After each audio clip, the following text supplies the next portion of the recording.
So is the 2019 BMW M5 competition any good? Well, here's the deal, guys. It's late July, so I'm a little late to the party. If I were to post a review right now, your standard mundane, in-depth startup and all the specs review on this car at this time of the year, it would maybe get 400 views and no one would really care, and I wouldn't really be adding anything to the YouTube library and options to view from because there's so many in-depth reviews on this car. So we're gonna take this at a different angle. Is it any good? What do I mean by that? Well, yes, the short answer, the obvious answer is yes. I don't know how an M car of this year cannot be any good, especially at the price that they go for. This one here being just over $133,000. I guess the angle we're gonna take this video is we'll run through some specs to make it a review. In case you guys are totally unfamiliar with this car, let me enlighten you guys. If you guys are in the market for this car or just a fan of it, you guys might get tired of the same specs and everything like that again and again, but just flat out having fun with the car, and just kind of talking about what makes it so good and kind of hearing different people's take on it. That's what this video is going to be. So if this is your 10th video on this car you've watched, or if it's your first, hopefully this will kind of enlighten you guys on everything you need to know about this car to have a good time. So back to the question, is it any good? Well, of course, yes, I've already answered that, but let's just, let me give you my quick impression here. I have had about an hour of driving this thing before I just hit record. Half of that time, or a little less, has been in like the most mundane modes. The majority of the time have been in the fun modes, and let me just tell you, it is blowing my mind. Instead of just talking about it, I kind of just want to shut up and drive it, and you guys can kind of see my impressions because I'm still kind of developing them as I go. But so far, I'm in love. I absolutely love it. I love it.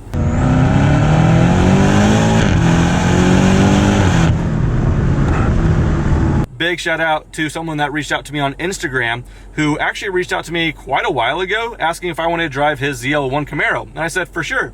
But we kind of fell out of touch a little bit, and then we kind of got back in touch fairly recently. He's like, I actually traded that in for this M5 competition. Do you want to make a video with that? And I always thought that this would be like an owner review where he would be with me.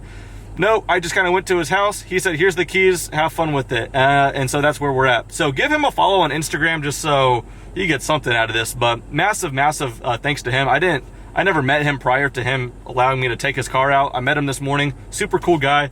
So give him a follow. And so big appreciation to him. With that said, not my car. I'm super appreciative that he allowed me to do this. So we're gonna be careful. We're still gonna have fun. He told me to romp on it. So we'll probably do some fun pulls and all that fun stuff, but with massive respect. So thank you, dude. Where in the world do I even start? It's windy and hot as hell, and there's a lot of locusts outside.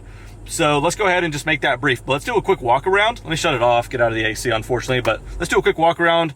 Talk about a little bit of the little features, not quirks and features. I'm not Doug DeMuro, but some features that you guys might overlook if you guys, you know, didn't spend some time in this car. But let's take a look. But it is a very, very mean looking car. It's menacing, but it's not overly menacing to where, for what it is, like I said, it's actually kind of understated. This right here, not a cheap option. The car itself actually starts at $110,000. These massive carbon ceramics though, $8,500. It's got it. I love that. I think this carries over. I think that's still called Austin Yellow for the brake caliper color. Might be wrong there, but super freaking cool looking. I don't know the color of this car, but it photographs pretty well. It looks good on video. Nothing compared to in person. I think this color actually matches the car as far as looking good and aggressive, but still sleek. I've seen these M5s with blue, black, white, whatever. It actually wears just about every color really well. The entire roof though, carbon fiber, which is really nice. I think all you guys can see right there is a cloud or the reflection of one, but anyway, you guys can kind of see there, carbon fiber all throughout. Really nice gloss black antenna, carbon ceramics through the back as well.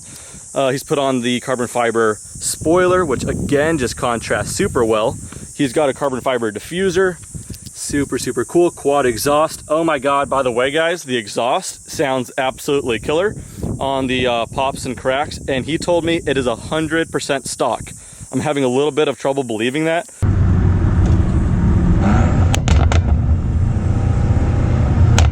Overall, I love this angle. Directly in the back here, just looks super, I don't know, just that road presence if you're behind it. I don't know, really nice to look at. 3/4 panel here. Overall, side profile, it is a good looking car. So that's the exterior. Probably throughout the video I'll play some pretty B-roll to complement my boring talking, but let's go ahead and just talk about the interior real quickly here. This is super cool. I love the M colored stitching throughout the steering wheel, and that's a really nice theme that carries out through the car. Check out these seat belts, for example. I love this. That is super slick looking. Oh yeah, don't mind my thumb, by the way. I screwed it up yesterday pretty bad. But anyway, really, really nice M coloration on the seat belt. Of course, on the M5 logo there. This right here, 3 different settings. I think it's efficient, sport, sport plus, and that is for the throttle response. Right here's your suspension. Again, it's comfort, sport, sport plus. Steering feel, the stiffness, again, comfort, sport, sport plus. Go ahead and shift it over to the manual mode by, in the center here is drive, knock it over one, and that'll show you the illuminated plus and minus for the manual transmission to where you could use the paddle shifters, which are super, super responsive. This is not even a dual clutch, but it is their torque converter. I think it's called the Steptronic from BMW, the M Steptronic, whatever it is. It shifts so good, so smooth, and you could actually have 3 different settings right here, if that were to focus. So down one to where only one of these is illuminated on the center console there. That is the slower shift speed for comfort. Then there's a middle ground, and honestly, just bump it up to the 3rd one, and this thing is lightning quick.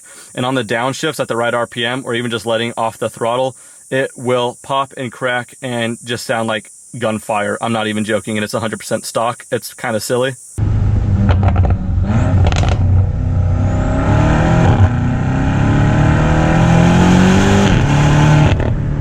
This has got the very high-techy thing to where you could do this and that, and volume goes up and down by reading your hand. That's some voodoo magic stuff I won't get into because I don't really know how it works. Otherwise, you could use the control the volume there.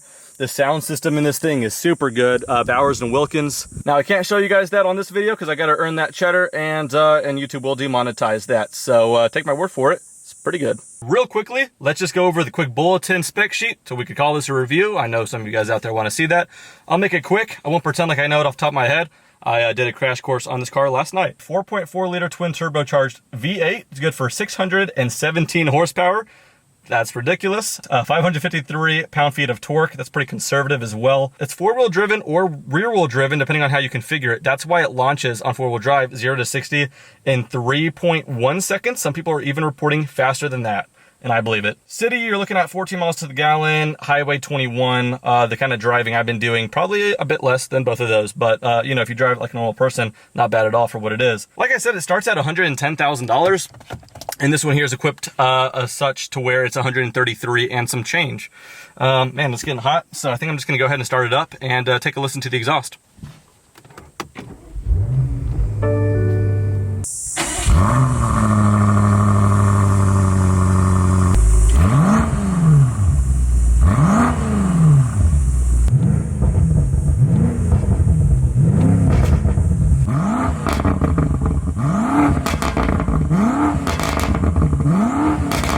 Those pops sound like gunshots. If anyone around here that lives here hears that, that should draw some concern. Shots fired. Damn, it's hot. One thing to mention about that is the air conditioning actually works really good. I usually just throw it in auto and it blasts ice cold, and it's one thing to note, it's actually not loud at all in the Raptor or even the 350. If I go anywhere near high power on the climate control, it's like really loud. But why am I talking about the noise of air conditioning? Let's go ahead and configure this thing. Press it twice here. 4-wheel drive sport. That's gonna put me sport plus, sport plus, sport plus. Let's do that. One thing I love about this is when you automatically start it up, the exhaust valves are open. It's the loudest form of the exhaust right when you start it up. Doesn't matter what mode you're in. That's awesome. If only everything that's considered a sports car did that, that would be great. I don't know why I always have to flip up my exhaust toggle twice on the GT350. I want it loud. Let's go ahead and put it in drive, then manual. And it's on the fastest response shifting, so let's do that. What was it? I think this car weighs something like 4,370 pounds. Considering that weight, this thing should not be the windy road carver that it is. That's loud. Lord.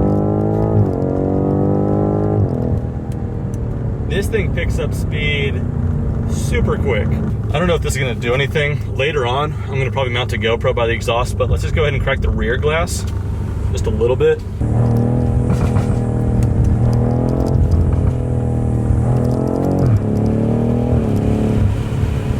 Ridiculous, man. Oh, come on, man.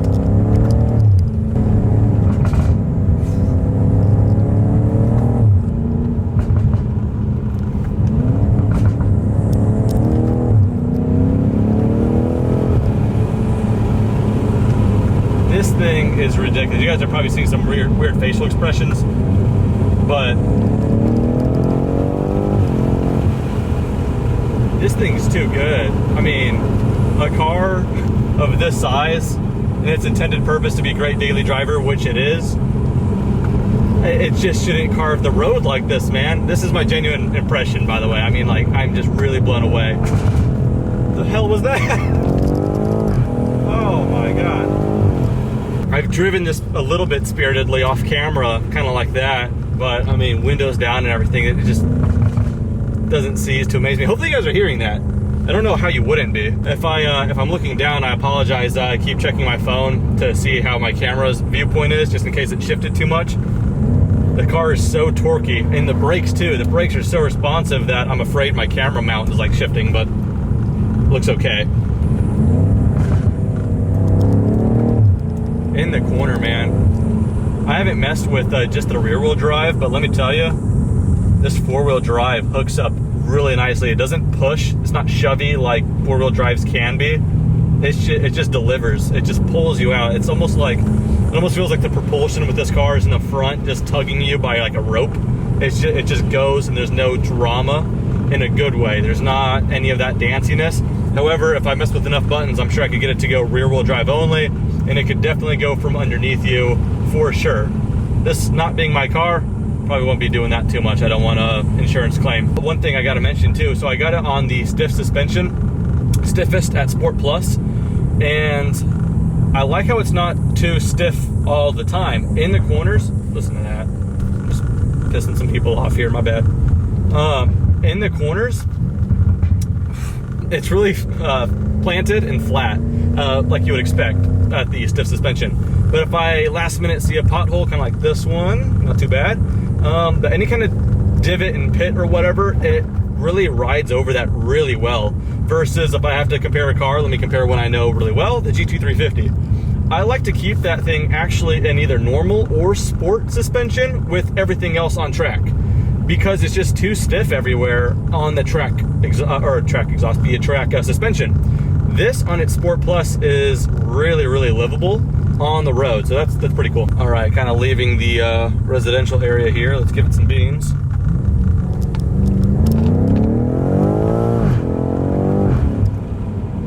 Jesus.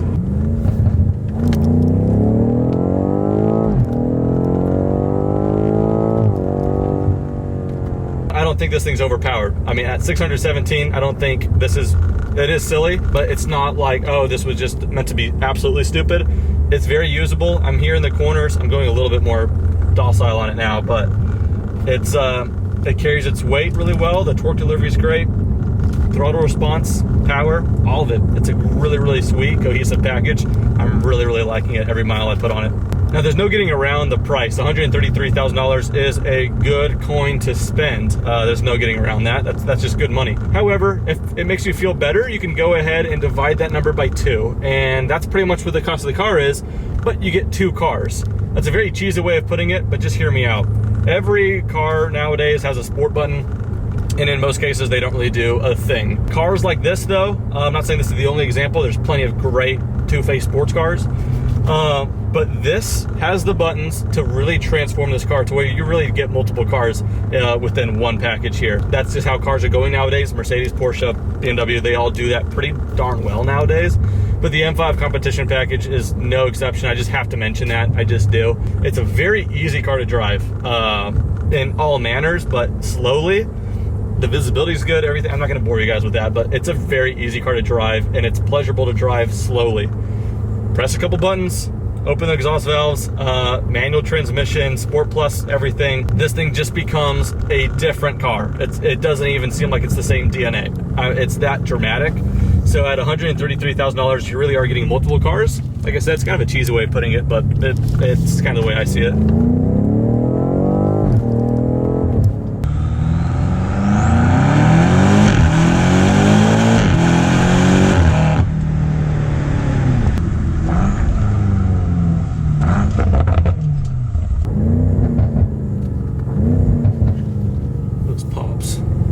Get old.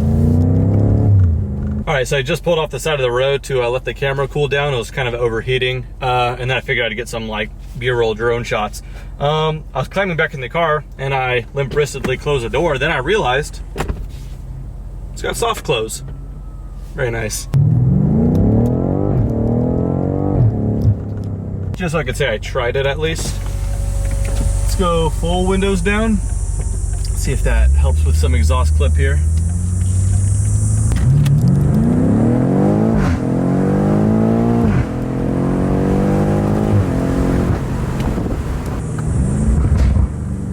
This thing is like one of the ultimate examples of going after a car because you want to drive it a lot, frequently for daily driving and everything like that. But you also want to be able to have all the kicks of not just a sports car, but kind of a supercar, actually, at this point with the specs this has. It's just crazy how fast the market moves, because what was a supercar, 7 years ago, and what is a supercar now? It's like a whole different league, but we still call them supercars, but they would have been called hypercars then. So now what is like a ultimate sports sedan and saloon, or whatever some people might say, is putting figures of supercars of a couple years ago. So I still see this as just putting ridiculous numbers, that it's just above being a sedan with a sport button. It's far beyond that. I don't think an M car ever has been that anyway, but this is only just the most extreme example of that.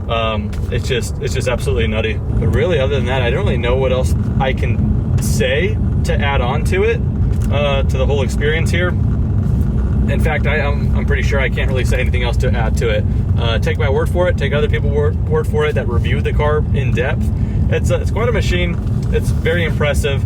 But more than that, like my promise, I don't think I need to sell you guys on this car. As an enthusiast, maybe the other enthusiast, let me just show you guys ripping around some. So hopefully you guys liked my impressions here. Kind of liked this video, but I'm gonna go ahead and end it with just a little bit of compilation with the exhaust, and we'll call it good. I might just get all of the point of view drive footage that was used in this video and just put that in its own video, if you guys kind of like that platform. So look out for that video within the week or something like that. But that's enough of me talking. Thank you guys so much for watching. Have a great day.